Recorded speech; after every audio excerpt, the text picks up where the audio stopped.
Hello and welcome to the Pretty Good Gaming Daily Triple, your no shit gaming news video. That's 3 news stories in one video with zero faff. Everyone knows who Super Mario is, and he's had some of the most influential video games of all time. Finally, some of those titles are now being ported to the Nintendo Switch, but there's a catch. As announced at the Super Mario Bros. 35th Anniversary Nintendo Direct, Super Mario 3D All-Stars collects together 3 of Mario's best titles, Mario 64, Mario Sunshine, and Mario Galaxy, for the first time on the Nintendo Switch. That sounds like incredible news for any Mario fans at first, but for some reason the collection will only be available until March 31st, 2020 as a limited release. Now that could be understandable if it was just for the physical release, as there are production costs that have only been made more difficult throughout 2020. However, this limited release extends to the digital version also and seems like a bizarrely arbitrary decision. March 31st is at the end of the 2021 fiscal year, so all this seems like a last-ditch attempt to maximize profits for the year. After March 31st, the game will be delisted from the Nintendo eShops across the world, seemingly forever. This sort of manufactured scarcity seems like a really bizarre decision, especially for such a popular IP and a collection of the best games. Limited edition products are nothing new, but this still isn't a great situation for consumers,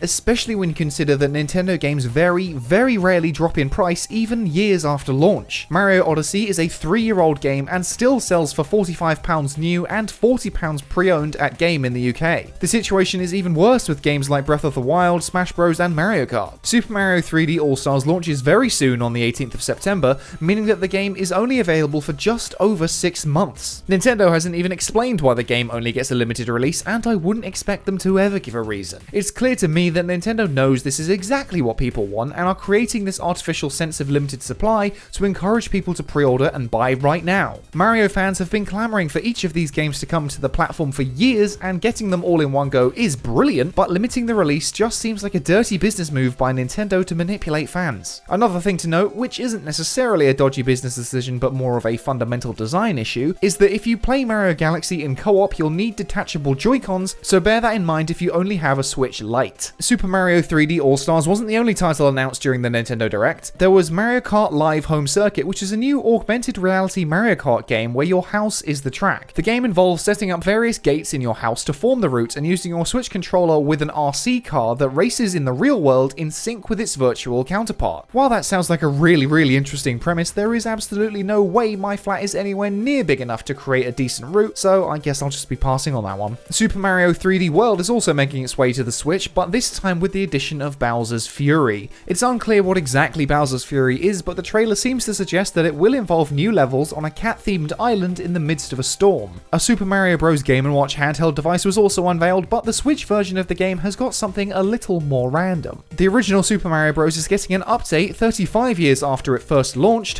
which adds the only thing that really matters in modern gaming: a Battle Royale mode. In a similar vein to Tetris 99, 35 players will simultaneously run a course in the game, and any enemies you defeat will be sent to other players and vice versa. Now that does seem like an interesting premise to add an extra layer of competitivity to the game, but it is pretty random and out of the blue. The mode will only be available to Nintendo Online subscribers, so you will have to pay for that, and just like 3D All-Stars is only available until next March. I mean, maybe I'm being unreasonable here, but making the game only available for a limited time seems really dodgy to me. I really wouldn't be surprised if this was all just a stunt and they actually sold it as normal next year. What do you think? Do you agree with me and think it's a bullshit business decision that flies in the face of fans, or are you too excited to play the best Mario game ever? I'm of course talking about Super Mario Sunshine, and you're wrong if you disagree. And next up, anytime there's a new sports game released, be it FIFA or NBA 2K, people seem to be up in arms about one thing or another. Most of the time these issues are totally justified and should be complained about, but that never stops the game selling really well anyway. In fact, Madden NFL 21 has outsold its predecessor by over 20% in its opening week. NFL 20 didn't exactly underperform either, as it had the highest pre-orders and the highest ever digital downloads of the franchise at the time. Executive producer Sean Grady said, "After the most successful year in franchise history, fans are now playing more Madden than ever before. In the last weeks, players have shown their passion for Madden with a lot of great feedback and stellar engagement in Madden NFL 21. We truly appreciate the fans who've been playing Madden NFL 21, and we are excited to bring new improvements, content, and experiences with our live service updates throughout the year. So by that account, the game is doing very, very well and is very popular. That's not all that surprising. The latest entry in a sports franchise sells really, really well, big deal. But what makes this interesting is that at the time of recording, the game is the lowest reviewed title by user score on Metacritic ever. The NFL game dethroned the previous title holder, Warcraft 3 Reforged, from earlier this year, and even sparked two separate hashtags, NFL Drop EA and Fix Madden. The game currently sits at 63 for the critic score, but at just 0.3 user score with seemingly endless zero scores. Compare that to the previous entry, which had a slightly more respectable 76 by the critics, but still has an abysmal user score at 1.4. In my opinion, user reviews are about as useful as super glue for lube, but clearly there is something very, very wrong with the franchise. The criticisms include problems we've seen crop up time and time and time and time and time again, such as various severe bugs and no improvements over the previous title. But we all know that it really doesn't matter how bad a game is or how a significant portion of the community hates it,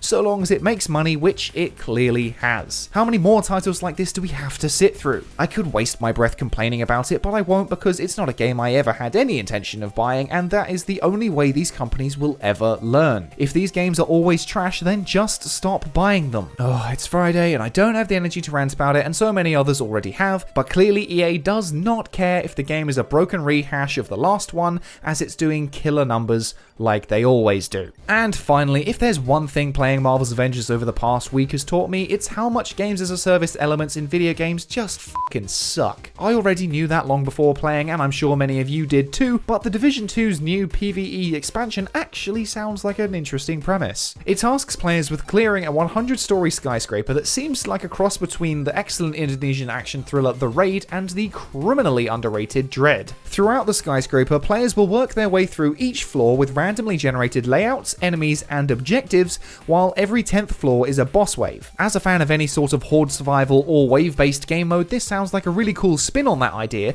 and the random elements should make for a really varied experience. I remember watching The Raid and Dread for the first time and thinking that both of them would make kick-ass video games, and this may be the closest we ever get. Now, if only I liked the rest of the Division 2 and it didn't feel like a thoughtlessly dull loot grind with no real drive. Well, perhaps that's harsh, as I only played the beta, and maybe this mode could get me into the game, but then again, all the games as a service junk just puts me right off again. The expansion is called Summit and comes to all owners of the Division 2 Warlords of New York and hits the test server today, but the release date is as of yet unconfirmed. And that's your lot for today. If you enjoyed this no shit format, go ahead and give the video a like to give it a boost, hit subscribe and the bell if you want to stay up to date on all future installments. Toss a coin to your YouTuber over at patreon.com/prettygoodgaming. That's all for today. I've been Henry Cooper.